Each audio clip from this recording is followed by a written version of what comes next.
இன்றைக்கி வள்ளியம்மா வீட்டு சண்டே சமையல். நான் இன்றைக்கி மட்டனில் ஒரு பிரியாணி செய்தேன். நான் மட்டன் எலும்பு தசையால் எல்லாம் போட்டு நல்ல ஒரு பசுமதி ரைஸில் ஒரு பிரியாணி.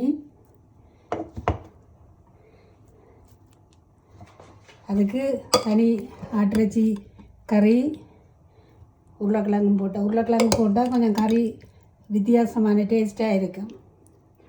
உருளைக்கிழங்கு போட்ட கறி, முட்டை அவிச்சது, தக்காளி, வெங்காயம், கியூக்கம்பர்,